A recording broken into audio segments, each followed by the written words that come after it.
IPL mega auction से पहले रिटेंशंस के अब सारे नियम सामने आ चुके हैं। बीसीसीआई ने शनिवार को सभी नियमों का ऐलान कर दिया। आईपीएल को लेकर गवर्निंग काउंसिल की एक बैठक हुई जिसमें 8 नियमों का ऐलान किया गया है और ये 8 नियम जो है फ्रेंचाइजीज को फ़ायदा पहुंचाने वाले हैं। इसके अलावा आरटीएम कार्ड से लेके खिलाड़ियों का बैन, खिलाड़ियों का इंक्रीमेंट, ये सब कुछ इन 8 नियमों में लागू कर दिया गया है। दरअसल जो नियम बीसीसीआई के द्वारा बताए गए हैं उसमें फ्रेंचाइजीज को तो फ़ायदा होगा, लेकिन अगर जो खिलाड़ी जानबूझकर ऑक्शन में बिकने के बाद मना करता है उस पर सख्त कार्रवाई की जाएगी। एक एक करके आपको 8 नियमों के बारे में बताते हैं। आईपीएल में अब 6 खिलाड़ी टीमें रिटेन कर पाएगी, यानी कि अभी तक जो 5 खिलाड़ियों का हिसाब किताब माना जा रहा था ऐसा कुछ नहीं है। अब 6 खिलाड़ियों को आईपीएल टीमें रिटेन कर पाएगी। ये रिटेंशन जो है या तो आरटीएम के जरिए कीजिए या फिर आप 6 खिलाड़ियों को डायरेक्ट रिटेन कीजिए। आरटीएम कार्ड को लागू कर दिया गया है कि आप आरटीएम के जरिए भी रिटेन कर सकते हैं। इसके बाद आईपीएल फ्रेंचाइजी रिटेंशन और आरटीएम के लिए कॉम्बिनेशन खुद करेगी तैयार। 6 रिटेंशन या फिर आरटीएम के जरिए अधिकतम 5 कैप्ड खिलाड़ी को चुना जा सकता है, जिसमें से अधिकतम 2 अनकैप्ड खिलाड़ी भी हो सकते हैं। इसके साथ ही पर्स में बढ़ोतरी की गई है। आईपीएल 2025 के लिए फ्रेंचाइजी की नीलामी राशि जो है 120 करोड़ रुपए निर्धारित की गई है। सैलरी कैप अब जो है वो नीलामी राशि, इंक्रीमेंटल परफॉर्मेंस राशि और मैच फीस इसमें शामिल है। पहले जो थी, अगर सब कुछ मिला के देखा जाए तो 110 करोड़ होती थी, लेकिन अब जो है वो पर्स बढ़ चुका है जिसमें इंक्रीमेंटल राशि को भी जोड़ा गया है, यानी कि हर मैच खेलने पर भी अब मैच फीस मिलने वाली है। और मैच फीस का भी इसमें ऐलान कर दिया गया है। प्लेइंग मेंबर को अलग से 7.5 लाख रुपए दिए जाएंगे और आईपीएल के इतिहास में पहली बार मैच फीस का ऐलान किया गया। ये सारी चीज़ें जो है वो कॉन्ट्रैक्ट से अलग होगी।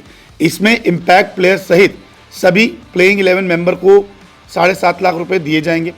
इसके साथ ही विदेशी खिलाड़ियों के लिए कुछ सख्त नियम बनाए गए हैं। आमतौर पे हमने देखा है कि विदेशी खिलाड़ी जो है वो नीलामी में खुद को रजिस्टर नहीं करते, कभी रजिस्टर करते हैं। तो ऐसे में किसी भी विदेशी खिलाड़ी को बड़ी नीलामी के लिए रजिस्टर करना होगा। यदि विदेशी खिलाड़ी खुद को रजिस्टर नहीं करता है तो वो अगले साल की खिलाड़ियों की नीलामी में अयोग्य हो जाएगा, यानी कि सख्त कार्रवाई जो है वो होने वाली है। इसके अलावा कोई भी क्रिकेटर जो भी नीलामी में खुद को नाम रजिस्टर करता है और नीलामी में चुने जाने के बाद सीजन की शुरुआत से अगले खुद को अनअवेलेबल कर देता है तो उसे सीजन के लिए 2 साल का बैन कर दिया जाएगा और प्लेयर की नीलामी में भी वो हिस्सा नहीं ले पाएगा। यानी कि अगर कोई खिलाड़ी चुना जाता है और रजिस्टर भी करता है अपने आप को, नीलामी में अच्छा खासा पैसा भी लगता है और उसके बाद वो कहता है कि मैं नहीं खेल पाऊंगा, तो फिर आप हो जाएंगे बैन। इसके बाद जो नियम है वो है कैप्ड भारतीय खिलाड़ी अनकैप्ड हो जाएंगे अगर उस खिलाड़ी ने इस सीजन से पहले अगर 5 साल पहले तक कोई भी कैलेंडर ईयर में अंतर्राष्ट्रीय मैच नहीं खेला है, जिसमें टेस्ट, वनडे, T20 शामिल है और वो किसी भी प्लेइंग 11 में शामिल नहीं था, तो वो जो कैप्ड खिलाड़ी है वो अनकैप्ड हो जाएगा। उसके पास कॉन्ट्रैक्ट भी नहीं है तो वो अनकैप्ड कहलाएगा और ऐसे में उसको आप रख सकते हैं। इसके साथ ही इम्पैक्ट प्लेयर रूल को भी यहाँ पे रखा गया है। 2025 से 2027 तक इम्पैक्ट प्लेयर रूल जारी रहेगा। यानी कि कुल मिलाकर जो खिलाड़ी 5 साल से इंडिया के लिए नहीं खेला, प्लेइंग 11 में ही नहीं आया, कॉन्ट्रैक्ट नहीं है, वो खिलाड़ी अनकैप्ड हो चुका है। साफ साफ से देखा जाए तो MS धोनी के लिए रूल बहुत अच्छा है।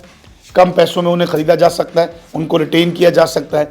इसके अलावा उन खिलाड़ियों पर बहुत तगड़ी कार्रवाई जो है बीसीसीआई कर रहा है जो ऑक्शन में आते हैं, करोड़ों कमाते हैं और फिर अपना नाम वापस लेते हैं कि मुझे चोट है, मैं खेल नहीं पाऊंगा, मुझे मेंटल सिकनेस है, मैं खेल नहीं पाऊंगा, मुझे नेशनल ड्यूटीज़ करनी है, मैं खेल नहीं पाऊंगा।